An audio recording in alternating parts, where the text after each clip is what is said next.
Assalamualaikum warahmatullahi wabarakatuh. Pada kesempatan kali ini saya akan mempresentasikan tugas mata kuliah Data Analytics dan Artificial Intelligence mengenai proses data mining dari suatu dataset. Langsung saja. Jadi dataset yang saya gunakan diperoleh dari UCI Machine Learning Repository, di mana ada banyak sekali pilihan dataset, dan saya memilih bank marketing. Dataset ini merupakan dataset dengan problem klasifikasi yang tujuannya adalah untuk memprediksi apakah calon klien itu akan mensubscribe suatu program deposito jangka panjang yang ditawarkan oleh suatu bank melalui telemarketing. Informasi mengenai atribut juga bisa kita baca detailnya di sini. Langsung saja kita download datasetnya. Nah, setelah dataset terdownload, kita membukanya menggunakan WK. Kita buka file yang tadi kita download, di mana file yang tadi kita download berupa file CSV atau spirited value. Nah, ini dataset yang tadi kita download, kita bisa lihat detailnya di sini.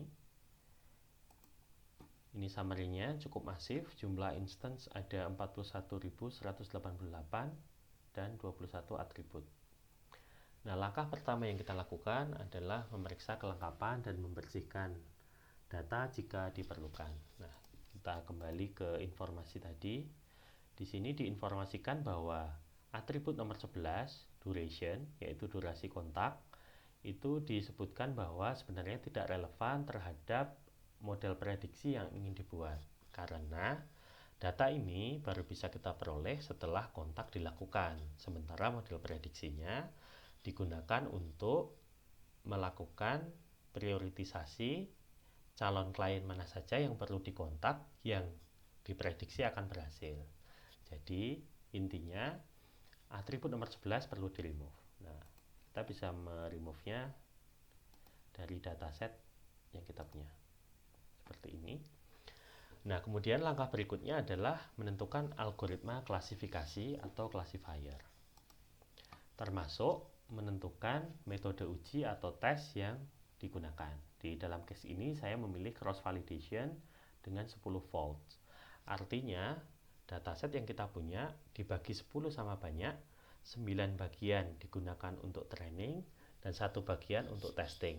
Nah, proses ini diulang 10 kali sehingga masing-masing data bisa dipastikan itu mengalami 1 kali testing.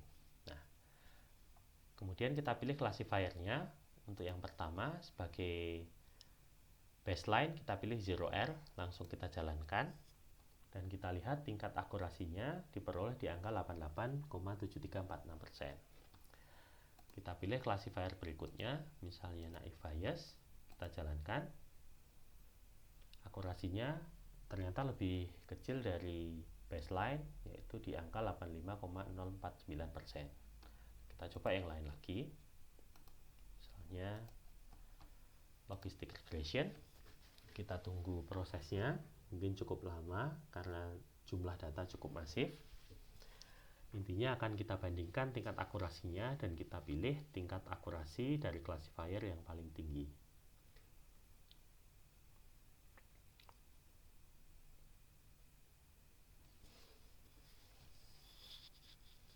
Masih proses, kita tunggu sebentar.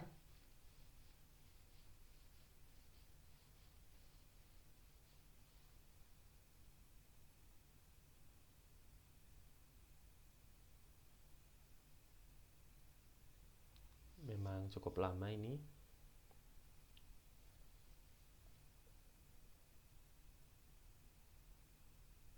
Nah, sudah diperoleh di angka 89,9898%. Artinya lebih tinggi dari baseline yang di awal tadi. Nah, satu lagi kita pilih classifier yang lain, misalnya C48. Kita tunggu juga hasilnya. Nah, untuk J48 ini algoritmanya berupa decision tree atau pohon keputusan, sehingga bisa kita lihat juga di sini ada ukuran dari decision tree-nya, kemudian jumlah daun di decision tree-nya, kemudian kita masih menunggu angka akurasinya.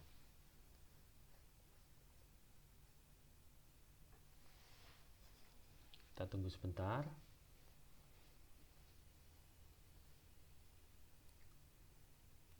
Cukup lama. Sepertinya semakin rumit algoritma, semakin lama prosesnya. Nah, kemudian kita bisa lihat di sini bahwa didapatkan angka akurasi di angka 90,0044%. Artinya, classifier J48 ini dibandingkan yang lain tadi, ini yang paling tinggi. Nah, kemudian pertanyaan berikutnya, apakah angka akurasi J48 sendiri bisa ditingkatkan? Nah, itu bisa kita lihat atau bisa kita coba dengan melakukan pruning. Oh ya, sebelumnya kalau kita mau lihat visualisasi dari tree yang dibangun, kita bisa lihat di sini. Cuma karena ukuran tree-nya cukup besar, jadi tidak terlalu mudah dibaca secara visual. Kita lanjutkan proses pruningnya. Misalnya kita lakukan pruning dengan menaikkan minimum number of object di dalam node atau titik di decision tree tadi. Misalnya defaultnya 2, misalnya kita ganti 15, artinya mestinya pohonnya lebih simple gitu ya, lebih sederhana, ukurannya lebih kecil. Kita coba apakah dia mempengaruhi akurasi juga. Kita lihat sepintas dari ukuran tree dan juga jumlah daun di decision tree-nya mengalami pengurangan ya.